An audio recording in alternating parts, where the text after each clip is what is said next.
ನಮಸ್ಕಾರ ಆತ್ಮೇರೆ S Lalitha winning ಅಕಾಡೆಮಿಯ ಎಲ್ಲ ವೀಕ್ಷಕರಿಗೂ ಸಹ ನಾನು ನಿಮ್ಮ Chetan DVG master numerologist reiki healer tarot card reader ಮಾಡುವ ನಮಸ್ಕಾರಗಳು. ನೋಡಿ, ಇಂದಿನ ಬಹುಮುಖ್ಯವಾದ ವಿಷಯ ಅಂತಂದ್ರೆ ಗ್ರಹಣ. 3ನೇ ತಾರೀಕು 3ನೇ ತಿಂಗಳು 2026ರಂದು ನಡೆಯುವಂತಹ ಗ್ರಹಣದ ಸಂದರ್ಭದಲ್ಲಿ ಏನೆಲ್ಲ ಆಚರಣೆಗಳು ಇರಬೇಕು, ಏನೆಲ್ಲ ಆಚರಣೆಗಳು ಮಾಡಬಾರ್ದು, ಯಾವ ರೀತಿ ಪೂಜೆ ಪುನಸ್ಕಾರಗಳನ್ನು ಮಾಡಬೇಕು, ಸಂಖ್ಯಾಶಾಸ್ತ್ರದ ಪ್ರಕಾರ 1ನೇ ತಾರೀಕಿನಿಂದ 31ನೇ ತಾರೀಕಿನವರೆಗೆ ಜನಿಸಿರುವಂತರಿಗೆ ಏನೆಲ್ಲ ತೊಂದರೆಗಳಿದೆ, ಏನೆಲ್ಲ ಪಾಸಿಟಿವ್ ಇದೆ, ಏನೆಲ್ಲ ನೆಗೆಟಿವ್ ಇದೆ ಅನ್ನೋದನ್ನ ತಿಳಿಸ್ಲಿಕ್ಕೆ ಬಂದಿದ್ದೇನೆ. ಬನ್ನಿ, ಪೂರ್ಣಚಂದ್ರ ಗ್ರಹಣದ ಸಂಪೂರ್ಣ ಮಾಹಿತಿಯನ್ನ ನಿಮಗೆ ಸರಳವಾಗಿ ಹೇಳುತ್ತೇನೆ. ಮೊದಲು ಸಮಯ ನೋಡೋಣ. ಗ್ರಹಣ ಸ್ಪರ್ಶ 3:20ರಿಂದ ಆರಂಭ ಮಧ್ಯಾಹ್ನ. ಗ್ರಹಣದ ಉತ್ತುಂಗ ಸಂಜೆ 4:34ರಿಂದ 5:33. ಗ್ರಹಣದ ಮೋಕ್ಷ ಸಂಜೆ 6:48. ಇದಕ್ಕಿಂತ ಬಹುಮುಖ್ಯವಾದದ್ದು ಅಂದರೆ 9 ಗಂಟೆಗಳ ಮುಂಚಿತವಾಗಿ ಗ್ರಹಣದ ಪರ್ವಕಾಲ ಆರಂಭವಾಗ್ತದೆ. ಸೂತಕ ಕಾಲ ಬೆಳಗ್ಗೆ 6:20ರಿಂದ ಆರಂಭವಾಗ್ತದೆ. ಸೂತಕ ಕಾಲದಲ್ಲಿ ದೇವರ ಪೂಜೆ, ದರ್ಶನ ಮತ್ತು ಆಹಾರ ಸೇವನೆ ತಪ್ಪಿಸುವುದು ತುಂಬಾ ಒಳ್ಳೆಯದು ಅಂತ ಹೇಳಲಿಕ್ಕೆ ಇಷ್ಟಪಡ್ತೇನೆ. ಆದರೆ ರೋಗಿಗಳು, ವೃದ್ಧರು ಮತ್ತು ಮಕ್ಕಳಿಗೆ ಮತ್ತು ಪ್ರೆಗ್ನೆಂಟ್ ಇರುವಂತಹ ಹೆಣ್ಮಕ್ಕಳಿಗೆ ಇದು ಅನ್ವಯಿಸುವುದಿಲ್ಲ ಅಂತ ಹೇಳಲಿಕ್ಕೆ ಇಷ್ಟಪಡ್ತೇನೆ. ಗ್ರಹಣ ಸಮಯದಲ್ಲಿ ಓಂ ನಮಃ ಶಿವಾಯ ಅಥವಾ ಗಾಯತ್ರಿ ಮಂತ್ರ ಜಪ ಅಥವಾ ಧ್ಯಾನ ಮಾಡಬೇಕು, ಅಥವಾ ಕಾಲಭೈರವಾಷ್ಟಕ, ನಿಮಗೆ ಅನುಕೂಲವಾದ ಮಂತ್ರಗಳನ್ನ ಹೇಳಿ ಸಾಮಾನ್ಯ ದಿನಗಳಿಗಿಂತ ಹೆಚ್ಚು ಶಕ್ತಿಯುತ ಫಲ ಸಿಗ್ತದೆ ಅಂತ ಹೇಳಲಿಕ್ಕೆ ಇಷ್ಟಪಡ್ಬೋದು. ಸೊ ನೋಡಿ, ಗ್ರಹಣದ ಮುಗಿದ ನಂತರ ಸ್ನಾನ ಮಾಡಿ ಮನೆಯನ್ನ ಶುದ್ಧಿಗೊಳಿಸಿ ದೇವರಿಗೆ ದೀಪ ಹಚ್ಚಿ ಬಡವರಿಗೆ ದಾನ ಮಾಡುವುದು ಅತ್ಯುತ್ತಮ ಅಂತ ಹೇಳಲಿಕ್ಕೆ ಇಷ್ಟಪಡ್ತೇನೆ. ಸೊ ನೋಡಿ, ಯಾರು ಹೆದರ್ಬೇಕಾಗಿಲ್ಲ. ಏಕೆ ಅಂತಂದ್ರೆ ಗ್ರಹಣ ಸೃಷ್ಟಿ ಮಾಡುವುದಲ್ಲ, ಅದು ಪ್ರಕೃತಿ ದತ್ತವಾದದ್ದು ಅಂತ ಹೇಳಲಿಕ್ಕೆ ಇಷ್ಟಪಡ್ತೇನೆ. ಸೊ ಅದೇ ರೀತಿಯಲ್ಲಿ ಈಗ ಬಹುಮುಖ್ಯವಾದದ್ದು ಅಂತ ಅಂದ್ರೆ ಎಲ್ರಿಗೂ ಸಹ ಕುತೂಹಲಕಾರಿಯಾದ ವಿಚಾರ ಅಂತಾನೆ ಹೇಳಬಹುದು. ಸೊ ನೋಡಿ, ಜನ್ಮ ದಿನಾಂಕದ ಪ್ರಕಾರ, ಸಂಖ್ಯಾಶಾಸ್ತ್ರದ ಪ್ರಕಾರ ಪರಿಣಾಮಗಳು, ಅದರಿಂದ ಏನು ಒಳ್ಳೇದು, ಅದರಿಂದ ಏನ್ ಕೆಟ್ಟದು ಅನ್ನೋದನ್ನ ತಿಳಿಸ್ತೇನೆ. ಸೊ ನೋಡಿ, ಅದೇ ರೀತಿಲಿ 1, 10, 19 ಮತ್ತು 28ರಂದು ಯಾರು ಜನಿಸಿದ್ದೀರಾ ಅವರಿಗೆ ತುಂಬಾ ಒಳ್ಳೆಯದು ಅಂತ ಹೇಳಲಿಕ್ಕೆ ಇಷ್ಟ. ಹೊಸ ಅವಕಾಶಗಳು ಬರುವಂತಹದ್ದು, ನಾಯಕತ್ವ ವೃದ್ಧಿಯಾಗುವಂತಹದ್ದು, ಮತ್ತೆ ಅದೇ ರೀತಿಯಲ್ಲಿ ಜಾಗೃತಿಯಾಗಿರಬೇಕು. ಅಹಂಕಾರದಿಂದ ಘರ್ಷಣೆಯುಂಟಾಗುವಂತಹದ್ದು ಸಹ ಆಗ್ತದೆ. ಅದಕ್ಕೆ ಬಹುಮುಖ್ಯವಾದದ್ದು ಅಂತ ಅಂದ್ರೆ ಪರಿಹಾರ, ಆದಿತ್ಯ ಹೃದಯ ಪಡಿಸಿ ಗೋಧಿಯನ್ನ ದಾನ ಮಾಡಿ ಬಡವರಿಗೆ. ಅದೇ ರೀತಿಯಲ್ಲಿ 2, 11, 20, 29ರಂದು ಯಾರು ಜನಿಸಿದ್ದೀರಾ ಅವರಿಗೆ ತುಂಬಾ ಒಳ್ಳೆಯದು ಅಂತ ಹೇಳಲಿಕ್ಕೆ ಇಷ್ಟಪಡ್ತೇನೆ. ಅಂತಹ ಪ್ರಜ್ಞೆ ಹೆಚ್ಚಳವಾಗುವಂತಹದ್ದು ಸಹ ಆಗ್ತದೆ. ಮತ್ತೆ ಜಾಗೃತಿಯಾಗಿರಬೇಕು. ಮಾನಸಿಕ ಒತ್ತಡ ಹೆಚ್ಚಾಗಬಹುದು. ಪರಿಹಾರ, ಶಿವನ ಆರಾಧನೆ ಮಾಡಿ. ಶಿವನ ಮೂರ್ತಿ ಇದ್ದರೆ ಮನೆಯಲ್ಲಿ ಹಾಲನ್ನ ಹಾಕಿ ಅಥವಾ ಹಾಲನ್ನು ದೇವಸ್ಥಾನಗಳಿಗೆ ನೀಡಿ ಅಥವಾ ಬಿಳಿ ವಸ್ತ್ರವನ್ನ ಬಡವರಿಗೆ ದಾನ ಮಾಡಿ. ಮತ್ತು ಅದೇ ರೀತಿಯಲ್ಲಿ 3, 12, 21 ಮತ್ತು 30ರಂದು ಯಾರು ಜನಿಸಿದರೆ ಅವರಿಗೆ ಒಳ್ಳೆಯದು. ಜ್ಞಾನ ಮತ್ತು ಆಧ್ಯಾತ್ಮಿಕದ ಬಗ್ಗೆ ಒಲವು ಜಾಸ್ತಿ ಆಗುವಂತಹದ್ದು, ಅತ್ಯದ್ಭುತವಾದ ಪ್ರಗತಿಯಾಗುವಂತಹದ್ದು ಸಹ ಆಗ್ತದೆ. ಜಾಗ್ರತೆಯಾಗಿರ್ಲಿ, ಖರ್ಚು ಹೆಚ್ಚಾಗಬಹುದು, ಯಾರು ಹೆದರ್ಬೇಕಾಗಿಲ್ಲ. ಪರಿಹಾರ, ಗುರುವಿನ ಮಂತ್ರವನ್ನ ಹೇಳಿ, ಅಂದರೆ ದತ್ತಾತ್ರೇಯರ ಸ್ತೋತ್ರ, ಗುರು ರಾಘವೇಂದ್ರರ ಸ್ತೋತ್ರ, ಸಾಯಿಬಾಬಾರ ಸ್ತೋತ್ರ, ಅಥವಾ ನಿಮ್ಮ ವೈಯಕ್ತಿಕ ಗುರುಗಳು ಯಾರಿದ್ದಾರೆ ಅವರು ತಿಳಿಸಿದಂತಹ ಮಂತ್ರಗಳನ್ನ ಹೇಳಿ. ಹಾಗೆಯೇ ಹಳದಿ ವಸ್ತ್ರವನ್ನ ದೇವಸ್ಥಾನಗಳಿಗೆ ಅಥವಾ ಬಡವರಿಗೆ ದಾನ ಮಾಡಿ. ಅದೇ ರೀತಿಯಲ್ಲಿ 4, 13, 22 ಮತ್ತು 31ರಂದು ಯಾರು ಜನಿಸಿದರ ಸೊ ನೋಡಿ, ಅವರಿಗೆ ತುಂಬಾ ಅದ್ಭುತವಾದ ಒಳ್ಳೆಯದಿದೆ ಅಂತ ಹೇಳಲಿಕ್ಕೆ ಇಷ್ಟಪಡ್ತೇವೆ. ಅನಿರೀಕ್ಷಿತ ಲಾಭ ಆಗುವಂತಹದ್ದು, ಮತ್ತೆ ಜಾಗೃತೆಯಾಗಿರ್ಬೇಕಂತ ವಿಚಾರ ಗೊಂದಲ ಆಗುವಂತಹದ್ದು, ಭಯ ಅನಿಸುವಂತಹದ್ದು ಇದೆಲ್ಲ ಆಗ್ತಾ ಇರತ್ತೆ. ಸೊ ನೋಡಿ, ಅದಕ್ಕೋಸ್ಕರ ಹೆದರ್ಬೇಕಾಗಿಲ್ಲ. ಪರಿಹಾರ ಇದ್ದೇ ಇದೆ.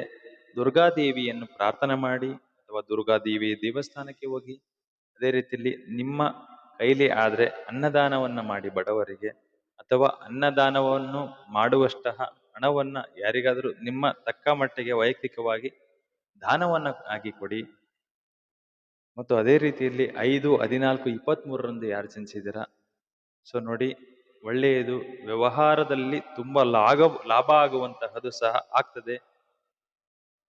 ಯಾರೆಲ್ಲ ಇಷ್ಟು ದಿವಸ ಲಾಸ್ ಅನುಭವಿಸಿದ್ರೆ ಅವರಿಗೆಲ್ಲ ವ್ಯವಹಾರದಲ್ಲಿ ಲಾಭ ಆಗುವಂತಹದ್ದು. ಜಾಗ್ರತೆಯಾಗಿರಬೇಕಂತ ವಿಚಾರ ಅಂತಂದ್ರೆ, ನೀವು ಮಾತನಾಡಬೇಕಾದ್ರೆ ಎಚ್ಚರವಾಗಿರಬೇಕು. ಏಕೆಂದರೆ ಮಾತಿನಲ್ಲಿ ತಪ್ಪು ಕಾಣುವಂತಹದ್ದು, ಅಥವಾ ನೀವು ಮಾತನಾಡುವುದೇ ತಪ್ಪು ಅನ್ನೋ ರೀತಿಯಲ್ಲಿ ಬೇರೆಯವರಿಗೆ ಕಾಣಿಸ್ತದೆ. ಸೊ ನೋಡಿ, ಎಚ್ಚರಿಕೆಯಿಂದ ಮಾತಾಡಿ. ಪರಿಹಾರ ಅಂತ ಅಂದ್ರೆ, ಹಸುಗಳಿಗೆ ಹಸಿರು ಹುಲ್ಲು ತಿನ್ನಿಸಿ, ವಿಷ್ಣು ಸಹಸ್ರನಾಮ ಪಠಿಸಿ, ಅಥವಾ ಬೆಲ್ಲವನ್ನ ತಿನ್ನಿಸಿ. ಅದೇ ರೀತಿಯಲ್ಲಿ 6-15-24ರಂದು ಜನಿಸಿರುವವರು ಒಳ್ಳೆಯದು ಏನಿದೆ ಅಂತಂದ್ರೆ, ಸೃಜನಶೀಲತೆ ಹೆಚ್ಚಳ ಆಗುವಂತಹದ್ದು. ಜಾಗ್ರತೆ ಇರಲಿ. ಕುಟುಂಬದಲ್ಲಿ ಸಣ್ಣ ಪುಟ್ಟ ಭಿನ್ನಾಭಿಪ್ರಾಯ ಬರುವಂತಹದ್ದು. ಪರಿಹಾರ ಅಂತ ಅಂದ್ರೆ, ನಿಮಗೆ ಹಣ ಬರಬೇಕು, ಹೆಚ್ಚು ಕೆಲಸ ಆಗ್ಬೇಕು ಅಂತಂದ್ರೆ ಲಕ್ಷ್ಮೀ ದೇವಿಯನ್ನ ಪೂಜೆ ಮಾಡಿ, ಸಿಹಿ ವಿತರಣೆಯನ್ನ ಮಾಡಿ, ಮಕ್ಕಳಿಗೆ ಅಥವಾ ಬಡವರಿಗೆ ದಾನವನ್ನು ಮಾಡಿ ಸಿಹಿಯನ್ನ. ಇದರಿಂದ ತುಂಬಾ ಶುಭ ಆಗುತ್ತೆ ಅಂತ ಹೇಳಲಿಕ್ಕೆ ಇಷ್ಟಪಡ್ತೇನೆ. ಅದೇ ರೀತಿಯಲ್ಲಿ 7, 16 ಮತ್ತು 25ರಂದು ಯಾರು ಜನಿಸಿದಿರ, ಸೊ ನೋಡಿ, ಏನಾದ್ರೂ ಹೊಸದಾಗಿ ಕಲಿತಾ ಇದ್ರೆ ಜ್ಞಾನ ಹೆಚ್ಚಾಗುವಂತಹದ್ದು. ಮತ್ತೆ ಏನ್ ಕಾನ್ಸಂಟ್ರೇಷನ್ ಇರ್ತಾ ಇರಲಿಲ್ಲ, ಸೊ ಧ್ಯಾನವನ್ನ ಮಾಡ್ಲಿಕ್ಕೆ ಮನಸ್ಸು ಬರುವಂತಹದ್ದು, ಧ್ಯಾನದಲ್ಲಿ ಹೆಚ್ಚಳ ಆಗುವಂತಹದ್ದು. ಜಾಗೃತಿಯಾಗಿರ್ಬೇಕಾದಂತ ವಿಚಾರ ಅಂತಂದ್ರೆ, ಒಂಟಿತನ ನಿಮ್ಮಲ್ಲಿ ಕಾಡಬಹುದು. ಸೊ ಯಾರೂ ಸಹ ಹೆದರಬೇಡಿ. ಒಂಟಿತನವನ್ನ ಬಿಟ್ಟು ಸಭೆ ಸಮಾರಂಭಗಳಲ್ಲಿ ಭಾಗಿಯಾಗಿ, ಅದೇ ರೀತಿಯಲ್ಲಿ ಕುಟುಂಬದ ಜೊತೆ ಬೆರೆಯಿರಿ ಅಂತ ಹೇಳಲಿಕ್ಕೆ ಇಷ್ಟಪಡ್ತೇವೆ. ಸೊ ಪರಿಹಾರ ಅಂತ ಬಂದ್ಬಿಟ್ಟು, ಗಣೇಶನ ಪ್ರಾರ್ಥನೆ ಮಾಡಿ, ಗಣೇಶನ ಆರಾಧನೆ ಮಾಡಿ, ಗರಿಕೆಯನ್ನ ದೇವರಿಗೆ ಪ್ರಸಾದವನ್ನಾಗಿ ನೀಡಿ, ಅಥವಾ ಅದು ಸಹ ಆಗದೇ ಇದ್ದ ಬಳಿಕ ನಾಯಿಗಳಿಗೆ ಆಹಾರವನ್ನ ನೀಡಿ.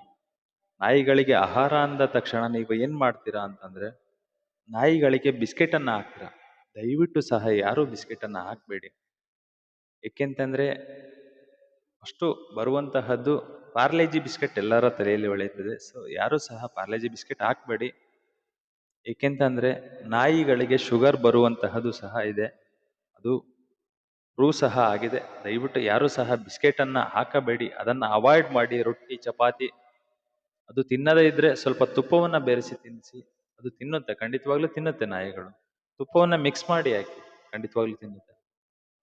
ಅದೇ ರೀತಿಯಲ್ಲಿ 8, 17, 26ರಂದು ಯಾರು ಜನಿಸಿದಿರ, ಇಷ್ಟು ದಿವಸ ಏನ್ ಕಷ್ಟಪಡ್ತಾ ಇದ್ದೀರಾ, ಗ್ರಹಣದ ನಂತರ ಪರಿಶ್ರಮಕ್ಕೆ ತಕ್ಕ ಫಲ ಸಿಗುವಂತಹದ್ದು. ಹಣಕಾಸಿನಲ್ಲಿ ಆಗಿರ್ಬೋದು, ತಮ್ಮ ಕೆಲಸಗಳಲ್ಲಾಗಿರ್ಬೋದು.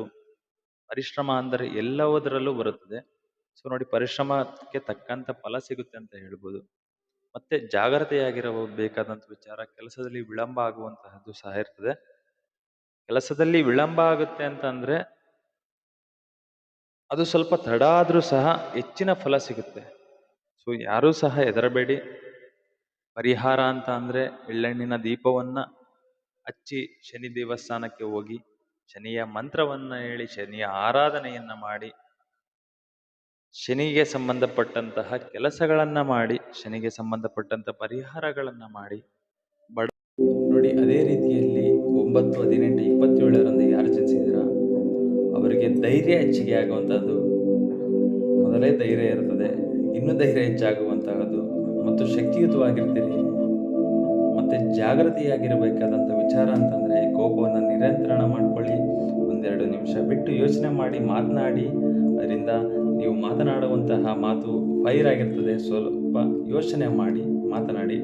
ಪರಿಹಾರ ಅಂತ ಬಂದ್ಬಿಟ್ರೆ, ಕೆಂಪು ಬೇಳೆಯನ್ನ ದಾನ ಮಾಡಿ, ಹನುಮಂತನ ಆರಾಧನೆಯನ್ನ ಮಾಡಿ, ಹನುಮಾನ್ ಚಾಲಿಸವನ್ನ ಓದಿ, ಆಂಜನೇಯನ ಸಂಪೂರ್ಣವಾದ ಭಕ್ತರಾಗಿ, ನಿಮಗೆ ಇದರಿಂದ ಸಂಪೂರ್ಣವಾದ ಫಲ ಸಿಗ್ತದೆ. ಯಾವುದೇ ರೀತಿ ಈ ಜನ್ಮ ದಿನಾಂಕದಲ್ಲಿ ತಿಳಿಸಿರುವಂತಹ ಪರಿಹಾರಗಳು ಯಾರೂ ಸಹ ಗ್ರಹಣ ಅಂದ ತಕ್ಷಣ ಹೆದರಬೇಡಿ. ಅದು ಒಂದು ಪ್ರಕೃತಿ ದತ್ತವಾದದ್ದು ಸಹ ಇರ್ತದೆ. ವೈಜ್ಞಾನಿಕವಾಗಿ ಪ್ರಕೃತಿ ದತ್ತವಾಗಿ ಒಳ್ಳೆಯದೇ ಇದೆ, ಆ ಕ್ಷಣದಲ್ಲಿ ಹೆದರಬೇಕಾಗಿಲ್ಲ. ಗ್ರಹಣವನ್ನು ಸಹ ವೀಕ್ಷಣೆ ಮಾಡ್ಬೋದು, ಯಾರು ಸಹ ಹೆದರಬೇಡಿ, ಏನೂ ಆಗೋದಿಲ್ಲ ಅಂತ ಹೇಳಲಿಕ್ಕೆ ಇಷ್ಟಪಡ್ತೇನೆ. ವಿಶೇಷ ದೃಷ್ಟಿದೋಷ ನಿವಾರಣೆ ಆಗಬೇಕು ಅಂತ ಅಂದರೆ, ಈ ಬಾರಿ ಗ್ರಹಣದಲ್ಲಿ ಮತ್ತು ಹೋಳಿ ದಹನವ ಸಮಯದಲ್ಲಿ ಒಂದೇ ದಿನ ಬರುತ್ತಿರೋದ್ರಿಂದ ರಾತ್ರಿ ಹೋಳಿಯನ್ನು ಆಚರಣೆ ಮಾಡಬೇಕಾದ್ರೆ ಅಂದರೆ ದಹನವನ್ನು ಮಾಡುವಂತಹ ಅಗ್ನಿಯಲ್ಲಿ ಸ್ವಲ್ಪ ಕಪ್ಪು ಎಳ್ಳು, ಸಾಸಿವೆ ಅಥವಾ ಲವಂಗವನ್ನು ಹಾಕಿ ಅದರಲ್ಲಿ ಹೇಳ್ಕೋಬೇಕು ನೀವು ಯಾವ ರೀತಿ ಅಂತಂದರೆ, ನನ್ನಲ್ಲಿರುವ ನಕಾರಾತ್ಮಕತೆ, ದೃಷ್ಟಿದೋಷ, ಆರ್ಥಿಕ ತಡೆ ಮತ್ತು ಆರೋಗ್ಯ ಸಮಸ್ಯೆಗಳು ಈ ಬೆಂಕಿಯಲ್ಲಿ ಸುಟ್ಟು ಹೋಗಲಿ ಎಂದು ಸಂಕಲ್ಪ ಮಾಡಿ ಇದು ಅತ್ಯಂತ ಶಕ್ತಿಯುತ ಪರಿಹಾರ ಅಂತ ಹೇಳಲಿಕ್ಕೆ ಇಷ್ಟಪಡ್ತೇನೆ. ಇದೇ ರೀತಿಯಲ್ಲಿ ಪರಿಹಾರವನ್ನು ಕಂಡುಕೊಳ್ಳಿ. ಯಾವುದೇ ರೀತಿ ಯಾರೂ ಸಹ ಹೆದರಬೇಡಿ. ಇದು ನಮ್ಮ ಚಾನಲ್ ವೀಕ್ಷಕರಿಗೆ ಬಹಳ ಉಪಯುಕ್ತವಾಗಲಿದೆ. ಹೀಗೆಯೇ ಇದೇ ರೀತಿಯ ಆಧ್ಯಾತ್ಮಿಕ ವಿಡಿಯೋಗಳಿಗಾಗಿ, ಪರಿಹಾರಗಳಿಗಾಗಿ SS ಅಸ್ಟ್ರೋಟ್ಯಾಕ್ ಯೂಟ್ಯೂಬ್ ಚಾನಲನ್ನು ಫಾಲೋ ಮಾಡಿ, ಸಬ್ಸ್ಕ್ರೈಬ್ ಆಗಿ. ಪ್ರತಿಯೊಂದು ಸಹ ಈ ಚಾನಲಲ್ಲಿ ಬರುವಂತಹದ್ದು ಎಲ್ರಿಗೂ ಸಹ ಉಪಯೋಗ ಆಗಿರ್ತದೆ. ಸೊ ನೋಡಿ, ಎಲ್ರಿಗೂ ಸಹ ಈ ವಿಡಿಯೋ ಇಷ್ಟವಾಗಿದೆ. ಎಲ್ಲರೂ ಸಹ ಶೇರ್ ಮಾಡಿ. ನಾಳೆ ಒಂದೇ ದಿವಸ ಇರೋದ್ರಿಂದ, ಗ್ರಹಣ ಇರೋದ್ರಿಂದ ಎಲ್ರಿಗೂ ಸಹ ಉಪಯೋಗ ಆಗಲಿ ಅಂತ ಹೇಳ್ತಾ ಎಲ್ರಿಗೂ ಶುಭವಾಗಲಿ. ಧನ್ಯವಾದಗಳು.